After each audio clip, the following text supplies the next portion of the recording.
Hey guys, welcome back to the channel. In this episode, we're going to work on the turbo system that we cannot do in the car, that we need to do off the car because there is no space. Stay tuned.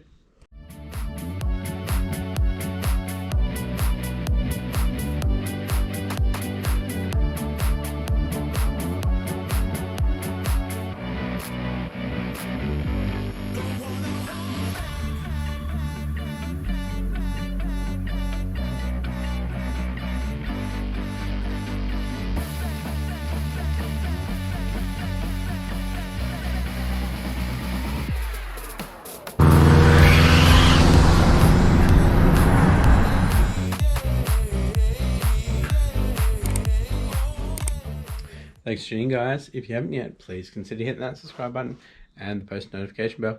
Stay up to date with this build. That being said, let's get into it. Alright boys, last episode we did the left hand side cams and all of that stuff. So we need to do the right hand side, which I'm just going to do off camera because you saw it last episode. And then we're going to get stuck into the exhaust system, so the turbo system, wastegates and stuff like that we can't fiddle around with while it's in the car. Basically know where it needs to go, so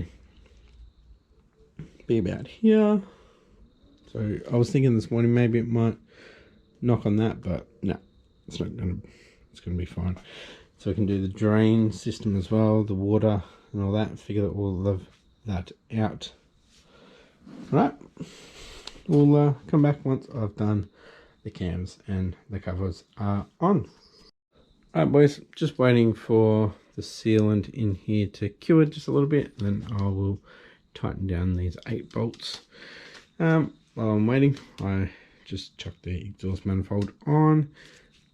Like I keep saying, I don't have a sump yet, so hopefully the EJ25 sump isn't different to the, or it might be. We're gonna have to wait, won't we? See what I use. So give another 5 minutes. I'm going to tighten these up and we'll get the up pipe on.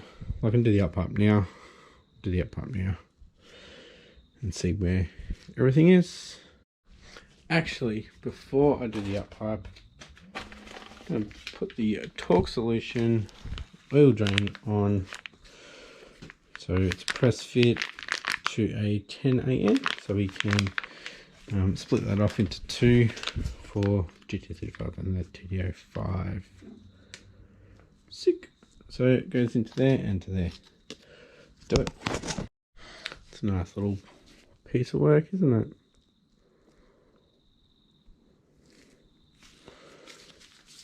So it presses into here.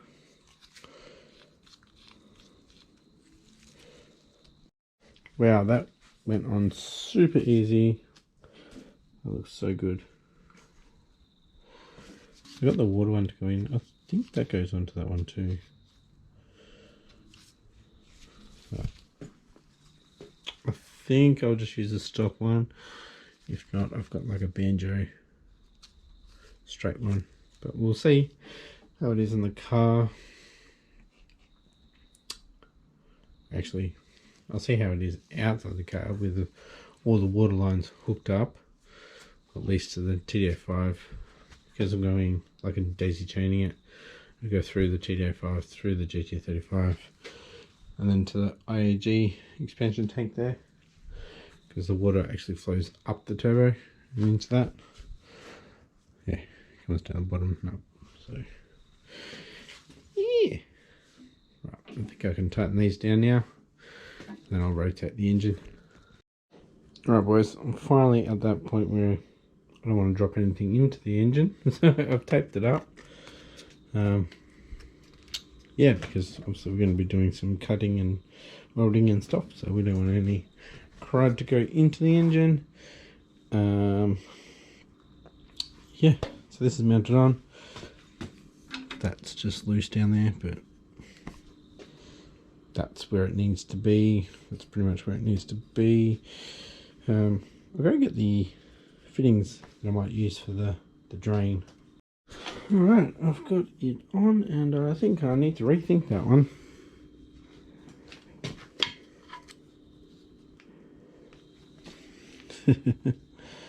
Oh dear. Right, got the turbo on. I'm going to put the up to the GT35 on. Bolt that on. And for the GT35 on, you realise how big this whole system is off, well, out of the car. There we go. It's pretty big, isn't it?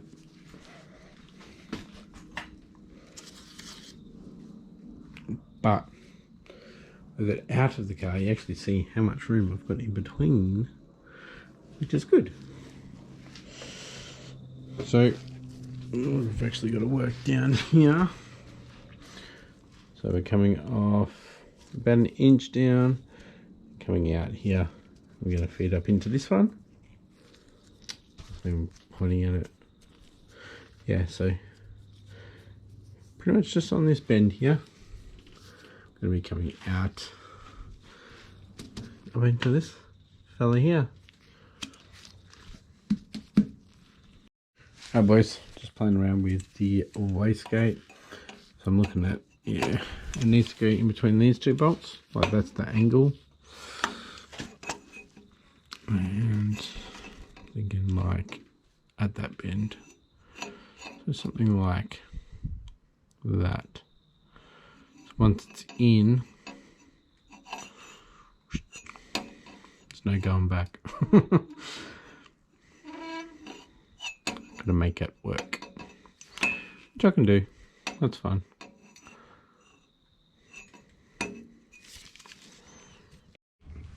Alright boys, it's the next day. I've got to get this done before the boys get home, otherwise they'll just keep annoying me. So we are in between these two bolts. We need to drill a hole to mount, oh hey Az, the wastegate. So we've got to find a hole saw that's that size. Right boys, there's the hole. Here's the wastegate. Goes in. So once I get it to where I want,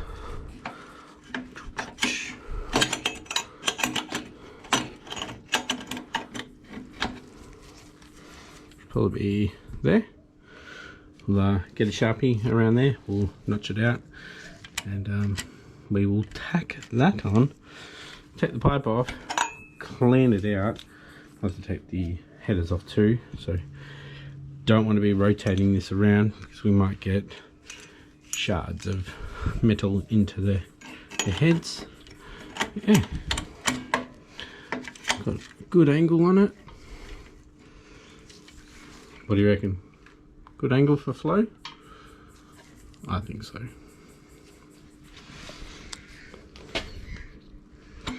Might just need a little bit more work. Depends on how far I push it up. Or off to the side. Or even up. Whoop.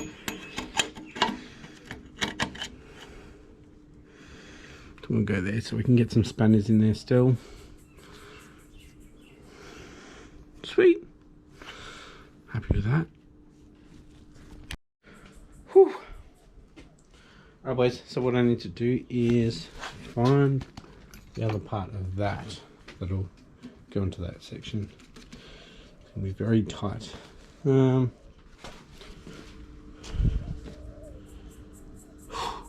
did I put it? Alrighty guys, I got some booger welds on there. I mean some tacks. Good position. Held it in position with some good old cable ties. And we can rotate that and we can get a good little curve into there. So yeah, time to try to get this going. So I did find it, there it is. I'm gonna chop that and see where we're at. Alright boys, that's all tacked up, so we need to pull all that off and finish weld it on the bench. I haven't done that flange down there though. Do that one later. Alright guys, so I welded up this section and now I can't get the wastegate on. So what I'm going to do is actually I'm going to weld up this part of the up pipe, and then I'm going to just knock off these tacks here, clamp it to the wastegate, have that on there, and do a decent amount of welding on here, or at least have the whole turbo system over there on the bench, so I can do a good weld, and yeah, and then it'll be on there. Let it cool down, all clamped up, and hope for the best, because I believe this is the shortest flex joint I could get, and yeah, it's too long for that bit. So yeah. Also, I need to clearance this mount here, so just cut that off flush with the actual up pipe there. Alright, that welded up quite well. Pretty happy with that. So I need to get the turbo onto this and the up pipe for the GT35, so we can weld on, or back on, this one here. Alright, so I've got the turbo system back together. Look at that gap. Did I really pull it that much that way, welding that up? But I got 5mm, 6mm gap. Wow. Oh wow. Yeah, 6mm gap. It's not too bad. Got a little straight bit here that I can cut off and put in there. Or to make it easier, I could cut it, that one, and add that in, so you don't have a weld on a weld, pretty much.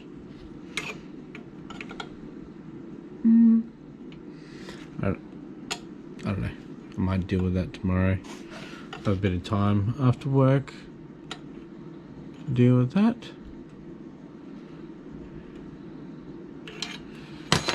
Yeah. Yeah, I might cut that down. It might be the easiest way.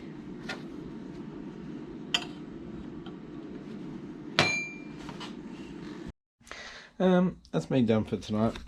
So we'll see you tomorrow. And I'm going to chop this and add that 20mm in. So I need to clean up that, and need to clean up in there. See you tomorrow. Alright guys, it's the next day. I'm just gonna cut this and add the 20mm pipe in there and weld that up. That's it. But I was thinking today I won't be able to get a EJ25 sump for quite some time, just lack of time and being over Christmas and stuff like that. So I was thinking just running the stock pickup and the stock sump that I got over there, and then when I pull it out to do the cams, I'll put the new sump on and the new Killer Bee baffle's already on there, the Killer Bee pickup. So at least I can get in there, run it in, and then when I take it out to do the cams, we can take the sump off and we can see how the oil looks and whatnot, and then swap over the pickup, because at least then the Killer Bee pickup won't have the run-in oil going through it, so there's no chance of any like little bits of crud being in there. What are your thoughts? Comment down below about that. I think that might be the smart thing to do, because once I've done this, if I put the stock sump on, we can actually get it back into the car.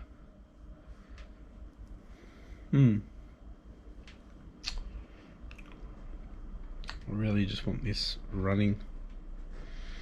And I know that the engine's going to come out very shortly anyway, but at least we'll do the break-in and get it out, and then we can see how everything's going.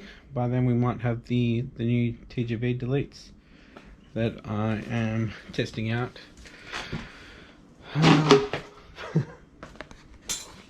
Damn cable ties. Alright, enough of chit chat. Let's cut that. Alright guys, it's all welded on, clamps are on tight. Smoking, you can see it's the sealant that I used previously to seal that. So I'm going to keep that on there until it's fully cooled down, and hopefully it doesn't pop out. But yeah, that's all done. Just need to clean up on the inside and some carbide bits. So once it's pulled apart, back on the engine, so we can figure out the oil return and the water feed. But yeah, I'm going to finish this episode here. If you enjoyed this episode, give it a thumbs up, and if you haven't yet, please consider hitting that subscribe button, and I'll catch you next episode. Bye.